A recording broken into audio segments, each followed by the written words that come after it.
श्री गणेशाय नमः। ओम श्री सरस्वत्यै नमः।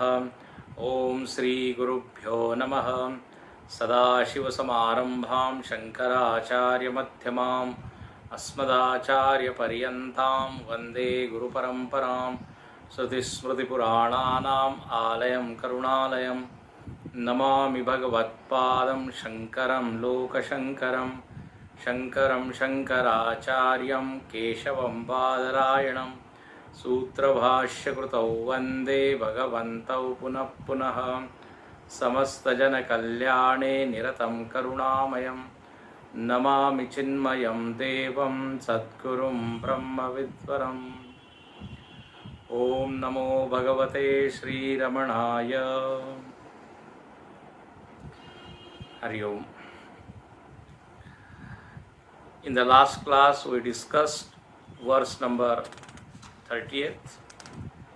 We will read it and then today we will discuss verse number 31. कूपे यथा गाढजले तथान्तः निमज्य बुद्ध्या शितया नितान्तं प्राणं च वाचं च नियम्य चिन्वन् विन्दे निजाहं कृतिमूलरूपं मौनेन मज्जन्मनसा स्वमूल चर्चैव सत्यात्मविचारणं स्यात् एषोऽहमेतन्न मम स्वरूपम् इति प्रमासत्यविचारणाङ्गम् इति प्रमासत्यविचारणाङ्गम्। Having explained about meditation with the help of an illustration, now he is elaborating upon the subject of meditation, and he says that when we sit at the seat of meditation, what we must do, how one can contemplate upon oneself, what is the process, what he is supposed to do and what he should avoid. So that instruction is given in this verse. First of all, he says our mind should be very quiet, peaceful. That's why he is using the word maunena. Maun means silence. We must dive in silence. What is its meaning? That first of all, our mind should become extremely peaceful. No other thoughts should be entertained. Mind should be free from all worldly thoughts. Then such mind is capable of contemplating upon the true nature of self. Such mind can go inward. Such mind is contemplative mind. With disturbed mind, with agitated mind, with restless mind, we cannot do any subtler thinking or any deeper thinking. That's why the first thing is maunena majjan, diving in silence is the first instruction. Then you think, contemplate. But mind should be withdrawn from all directions and a conducive atmosphere should be there in our mind for higher meditation. Once this mind becomes silent, then he says, Manasa Swamula Charcha. Then with this silent mind, you inquire. What one must inquire? So he says Swamula Charcha. Charcha means inquiry here. Investigate, search, think. What I should think, what I should search. So he says Swamula, its own root. What is the root of mind? What is the root of our personality? What is the root of all these thoughts which rise every moment in our mind? From where they are rising? So try to see the cause of these thoughts, cause of this mind. That is called Swamula. And to do this exercise, as I said, mind should be available. Agitated mind, disturbed mind, extrovert mind is unavailable mind. That's why the first instruction is Maunam.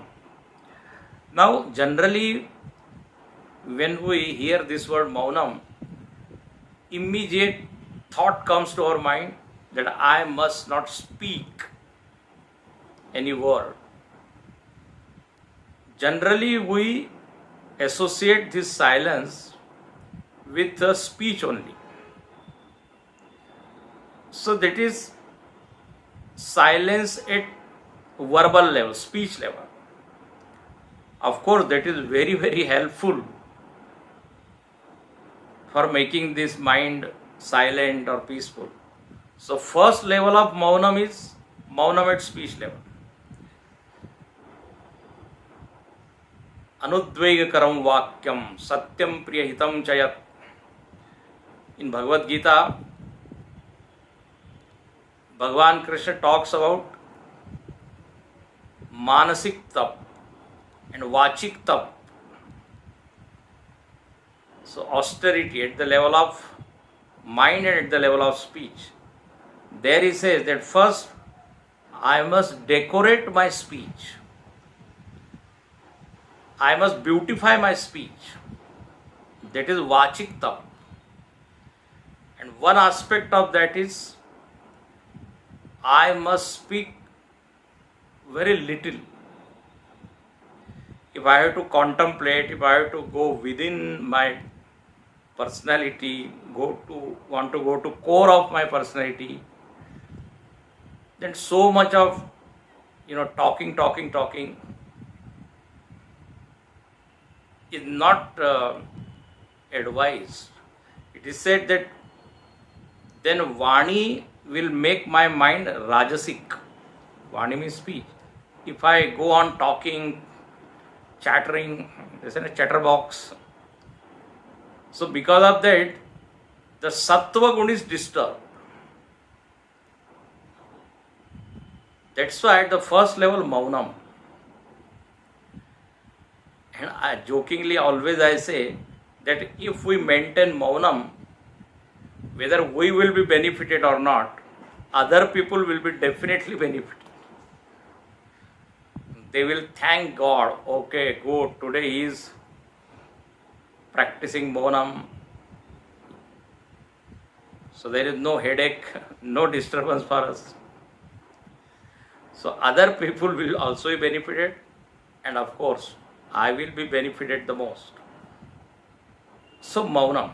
But many people at speech level, they are not uttering a single word. They are so quiet. But their mind is so much restless. So many thoughts are rising and falling, coming and going. So superficially he is silent, but inside there is like a volcano like. So that Maunam is incomplete Maunam. That's why I say that mental level also one must maintain this silence. And we can practice that. So once it is done, then with that silent mind, swamula charcha eva satyatma vicharanam syat, then we must see the root of this mind and we should inquire. And when we do this exercise, that is called self-enquiry, atma vicharanam. I am not inquiring about my health or my body or my mind. I am inquiring about the root of this body, mind, intellect, sense organs, pranas. That is called atma vicharanam. True self-inquiry. Satyatma vicharanam syat. Acha, now third stage. Third step you can say. First is mind is quietened. Second, I am going within and trying to see the root. Third thing, who am I? Try to see that. And what is that which is not my nature? That's why he says, Esho aham. Esho aham means this I am.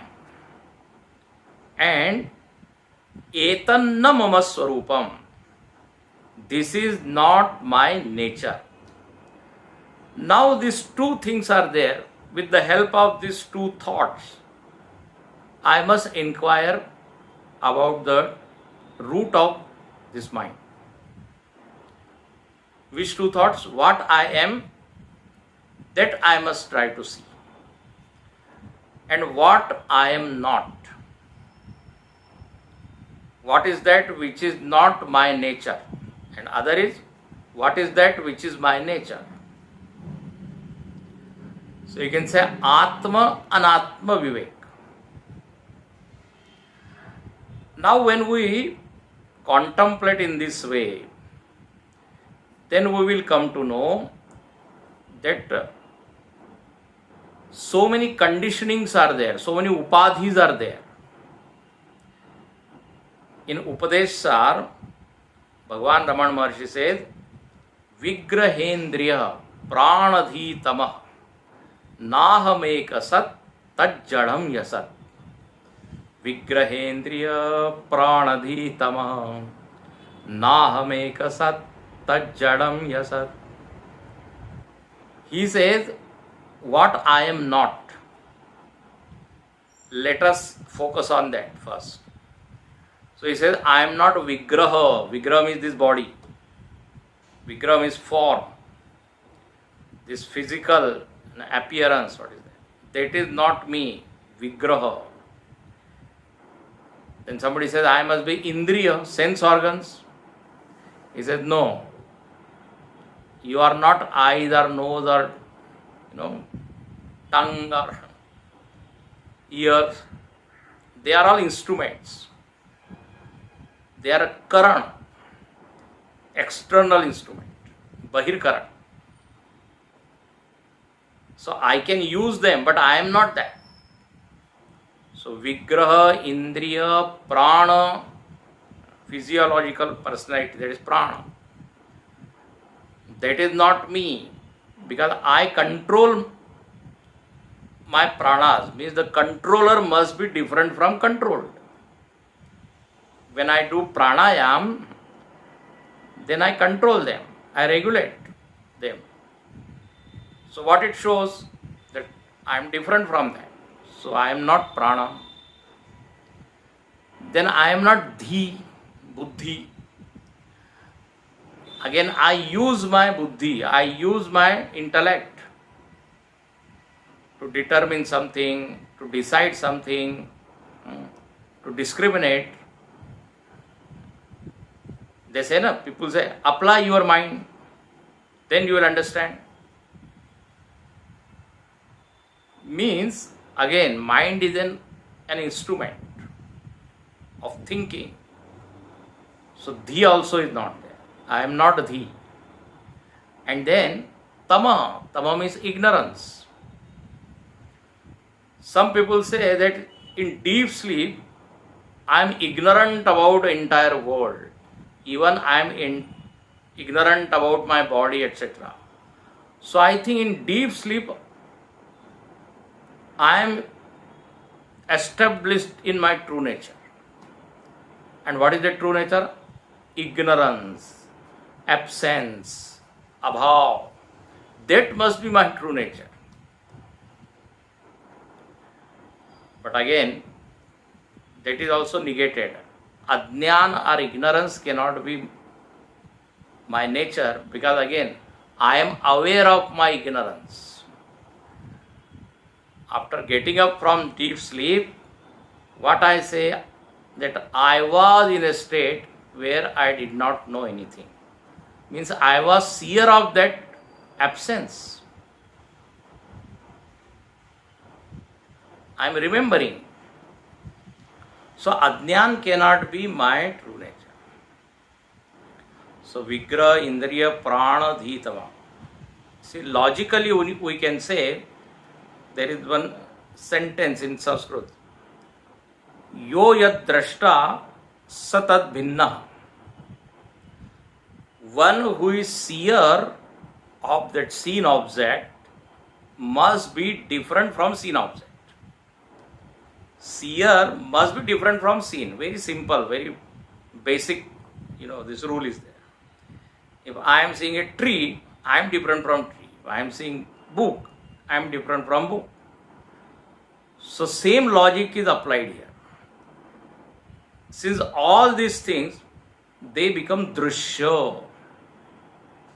So drishyatvat na aham. Like when I see some building, never I think that I am that building. Or if I say I am a mountain, I don't become that mountain. In my mind it is very clear, it is different. I am enjoying that mountain. I am an enjoyer. So I am different. Otherwise it will be very difficult. If I see something and I become that thing, then the interaction will be so difficult with the people. But in case of body, mind, etc., what happened? I don't maintain that difference. Again, because of ignorance. I become body. I feel that I am body. I feel that I am sense organ. I feel that I am prana. All this drishya dharma I superimposed on myself. But here in contemplation, we must separate them. They are not me, they are not me. So, etan na mama swarupam. So, first get rid of this world, that I am not world or I am not worldly object. Then come closer to yourself. I am not this body. So, one reason I said, yo yadrishta satat binna. Another is jadatvat. All these things are jada, inert. They don't have that awareness aspect. They are not aware of themselves. They don't know themselves, nor they know other things. Whereas, if I look at myself, I am aware of myself as well as I am aware of all these things. So, jadatvat, no. That's why I say, naham ekasat tad jadam yasat. Another thing is, all of them, they are anitya. They are momentary in nature. They come and go. And I am witnessing, their movement. They come and then go. They perish. Agama paino anityaha. Like how clouds come in the sky and they go. Come and go. That way. So I see the thoughts, I see buddhi, I see my pranas, I see the sense organs. All the changes are very evident, very clear. Since I am knowing the changing things, I must be changeless. So, what I am and what I am not. Esho aham etanna mama swarupa. So, all these things I am not. This is called vidhi and nisheth. Assertion and negation. So what I am? So I am Sat. Sat means I am existence. I am not Jada means I am Chetan. So Vidhi and Nisheth. And in all fields, this Vidhi Nisheth, do's and don't, they are always there in all fields, in worldly fields. Even simple, if I have to go to some place, then they say you should not turn, you should not take that turn, you should go straight, you should avoid that, you should move in that direction. So what is the meaning? One is negation, other is assertion. Even the doctor also say, you can eat this, but you should not eat this. In Ayurveda, lot of that prohibition is parhej, they say. You are not supposed to take that. You must avoid. Otherwise, the disease will not be cured. So, at one hand, they give medicine. I must take. At other hand, they say, stop using these things. Even in music also, when we sing, some swaras are allowed. In particular ragas, in particular melody, some swaras are okay, yes, you must sing this swara. But other swaras, they are varja, prohibited. If you use that swara also, if you sing, then that rag will be completely disturbed and that melody will go away. It will become out of tune, they say besura. Even when we eat, when we take our food, that time also we avoid something and we take other things. So every step we are doing this vivek, vidhi nisheth. Same way in the contemplation also. We must see, this is the most subtle vivek, where I am dividing my personality into two things. And one is real, other is unreal. So Vigraha, Indriya, Prana, Di, that is one group. So na mama swarupam. And then what is mama swarupam? I am formless, I am changeless, immutable. In meditation you can see that. Because mind is so subtle, mind is so quiet. So these things will become so clear. Because other disturbances are not there. And here he says, this is the prama, iti prama. That I am Sat, Chit, Anand, I am Nirvikar, Nirakar, I am attributeless, Nirgun. I don't have any color, colorless, formless, birthless, deathless. This is called prama. Prama means knowledge. And the definition of prama is given asandigdham, abadhitam, anadhigatam, smruti vilakshanam. These are four qualities, are you can say definition. 4 pointers are given. Abadhitam means true knowledge is that which is never negated or falsified, which will remain forever. For example, I know that fire is hot. So this knowledge always remains. So it is Prama. It cannot be negated, cannot be falsified. If my knowledge is wrong, means misunderstanding is there, wrong understanding is there, then by correct understanding that will be negated. So Prama means correct understanding. Avaditam. That is asandigdham, without any doubt. Fire is hot, there is no doubt about it. No, let me check, let me see. Yesterday it was hot, but today it might be cool. No, cold. It is asandigdham, without any doubt. I am sure about its nature. So that is called knowledge. Asandigdham, avaditam, anadigatam. Anadigatam is little technical.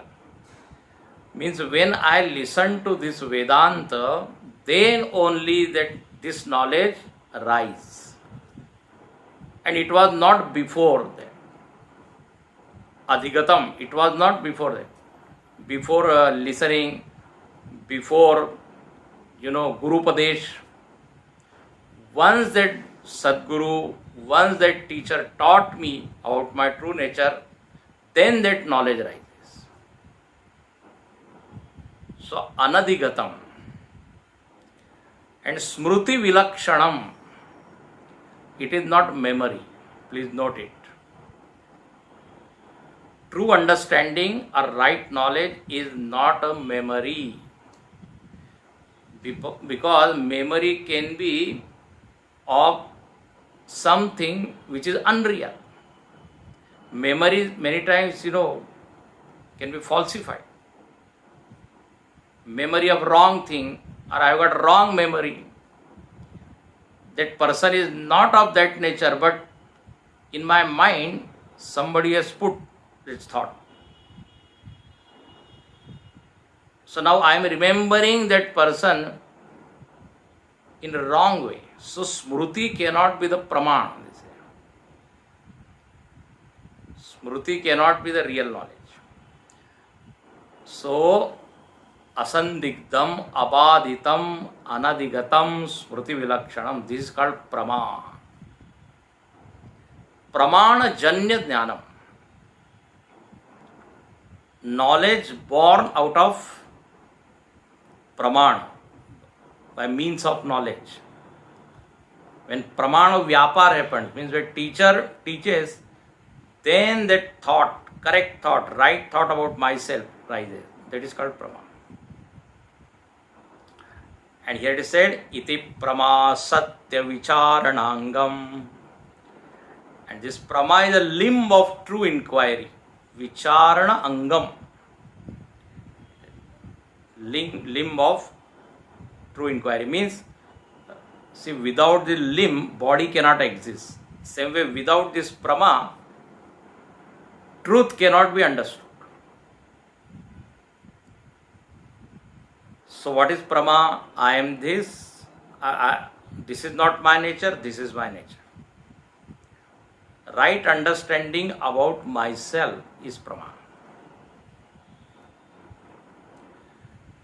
And this right understanding is born out of Shravan, Manan, and then of course by contemplation. Okay, so beautifully he explained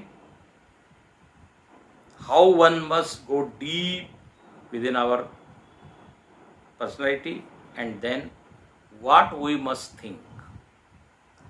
Because many people, they don't know during meditation what they are supposed to think,